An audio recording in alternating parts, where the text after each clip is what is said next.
What's going on, everybody? Welcome back to the channel. I hope you all had a good weekend. We're going to start off the week by talking about Territory Wars. TB just started, so this will be a really good week to kind of like start giving you guys a bunch of information to start, seeing whether or not you want to apply it to your guild or not. So I am going to be kind of covering very, very base topics. I really want to like work our way up to basically the gauntlet in terms of discussions. So we're going to be going from like ground zero, no experience, no guidance, nothing. If you guys are lost in the woods in terms of Territory Wars, I hope these videos help. I'm going to kind of give you guys as much as I can in terms of my insight, what I've learned from leadership, what I've learned from other guilds, and just my overall opinion on how to grow as a player and a guild in Territory Wars and how it's going to, I think it's going to benefit you in the long run.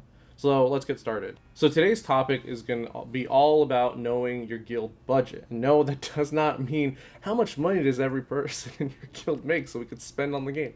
That is not what it means. What does your guild look like? How many Galactic Legends do you have? How many Omicrons does your guild have? Where does your guild fall, on that Territory Wars map list of guild? I firmly believe playing to your strengths is a much more efficient and feasible way to get better in Territory Wars rather than chase the meta. Chasing the meta can sometimes lead to burnout. It can be very costly, very expensive. Sometimes it's just temporary because datacrons are temporary, so the current meta may not be the same in the next 3 to 4 months. And 3 to 4 months sounds like a long time, but it really isn't in this game. So you really have to understand that, like, yeah, we have Ewok datacrons right now. Ewoks may be, kicking ass, but once that cron goes away, probably not. Just being realistic. So how do you play to your strengths? I would definitely do a guild inventory on just looking at, you can go .gg, you can see how many Galactic Legends you have exactly. And then as a guild, you kind of want to go forward together getting Galactic Legends. Like, you either want to get your Rays first, or maybe you want to get your Jabbas first. Everyone's going for Leia. Let's get our Leia. So you really want to come up with this, way to sync your whole guild up and play to those strengths. Don't just start asking people to apply Territory War Omicrons left and right, because, let's say Trench. Trench is one of my favorite characters in the game. Trench has some busted Omis, but if you only have a handful of Trenches in the guild, it's not going to do anything in Territory Wars. I would really, really want you guys to kind of focus on the base ones, the cheaper ones to get, so like Phasma, Juhani, Mara Jade. Those three, in my opinion, are like staples. Those are your core three in terms of like quick turnaround for your investment. So coming up with a laundry list, and I hate the word laundry list, but honestly that's kind of what it is, of Omicrons and teams and Galactic Legends to go after, I think is essential for every Territory Wars guild. You really want to make sure that you are setting up these boards where, you're not gonna hinder yourself. Don't just set everything, or don't just set a bunch of stuff like wherever you want. It really once you have organization is, I think, the most important thing in Territory Wars. Guilds that have just a little bit of organization, in my opinion, have a much higher success rate. Like, they yield so much more success. I've been in guilds where nobody does anything, and you kind of just do whatever. They're like, hey, just 10 minutes.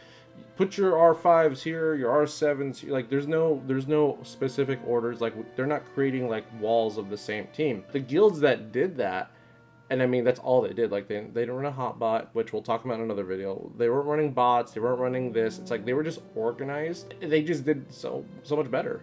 They bled less on banners. They were able to clear very evenly and efficiently, and that's super important, other than just having a free-for-all.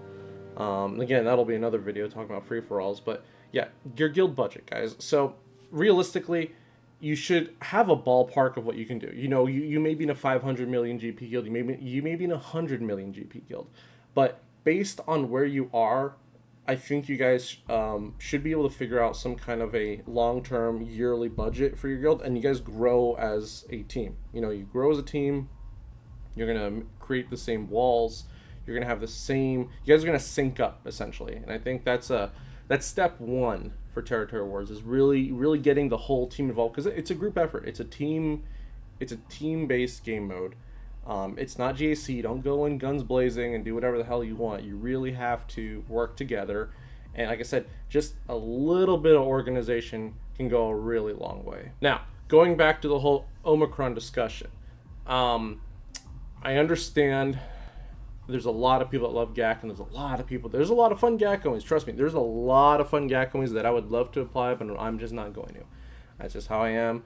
I haven't done a GAC homie in probably like 14, 15 months, maybe. I don't know. But, you know, I got bit by the TW bug, and I've been in love ever since, essentially. But you have to have a balance. I do agree there's balance. I don't think that everyone can do what I do and just do TW, and I actually do TB homies too. And TB homies, don't do those. Don't do TB homies, please do not. There has to be a balance, and I think a 2-to-1 ratio is pretty fair. I think for most players, 2 GAC homies for every 1 TW homie, I think is great, especially if you're very picky and selective on the TW homies, because not all of them are great. Same thing with GAC. Not all of them are great. Not all of them get used. So we'll have an Omicron video where I'll go over every single one. I'll give you guys my recommendations on them. I think most TW homies are pretty good though. I would say about 70 to 80% of them are pretty solid. So as a guild, growing together, being in sync, knowing your budget, like I said, it is very important to ask the guild, hey guys, by this date, and typically the average player, before I go to the date thing, the average player I would say gets about 1 Omicron a month. Maybe a month and a half, depending on where you're at in the game. But if you can plan out, hey guys, by this date, we want to get this cron up and running. Don't just start applying Omicrons because of the Datacron meta either, because that's short term, and there's no guarantee what's going to come after, or if the same Datacrons are going to come back, or if something better is going to come out the next set, and you're just like, oh crap, well, we're not even using that set anymore. Go after the core ones. Start building a foundation. That is the key word. Just build a foundation for your guild. There's going to be a lot of growing pains involved. I'm not going to lie, a lot of growing pains. And even as a player, you can do this for yourself too. You don't have to wait for your guild officer or your TW leader or your guild lead to do this. If you want to start growing as a player for Territory Wars to make your account and yourself more marketable for TW focused guilds, start doing that. Start building these teams. Start getting your first order. Start getting your star killer in order. Mara Jade, again, those 3 are like essential, and they get used all the time, and they're just good because they're cheap, they're easy to put together, and typically they go with almost any Datacron. The other thing about setting a strong foundation for your guild in terms of giving your guild a list of things to do is you're also going to start creating expectations for future guildmates. So if someone were to join your guild and they don't see a list of TW requirements or asks about, hey, like, can you make this team? Like, don't just start posting that stuff on your guild requirement, because what you don't want to do is you don't want to have that laundry list of TW recs on your guild recs. You know what I mean? Like, you don't want to advertise like a list of just stuff to do. Like, hey, we're going to ask you to do all this. Like, if you have a new player come in, just say, hey, this is what everybody's doing. We would appreciate if you follow it. You know what I mean? Or just tell them to do it. You know what I mean? Like, you guys can, delegate however you want. But I think it's really important to have that already built into your guild, because if someone were to join, they're going to probably feel, maybe encouraged, I guess is a, optimistic word.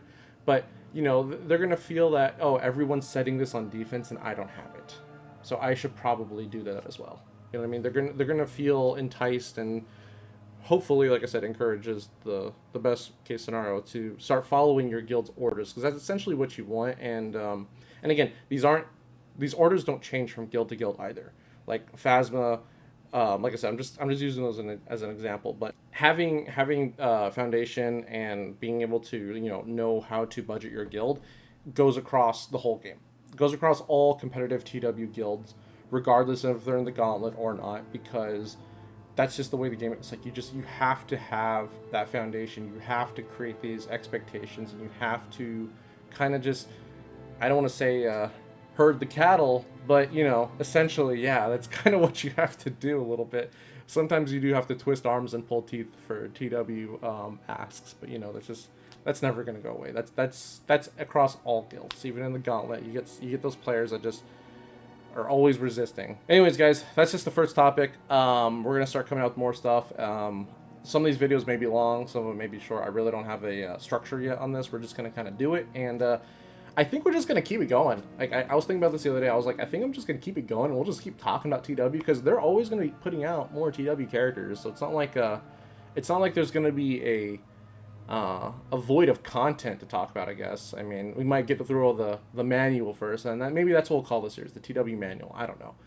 We definitely need to call it something. Anyways, guys, thank you so much for watching. I hope this video helps you guys out. If you have any questions about anything I talked about or anything I cover in these videos, please feel free to leave a comment down below. Leave me a like, and if I've earned it, please subscribe. And take care, guys. Have a great day, and I'll see you next time.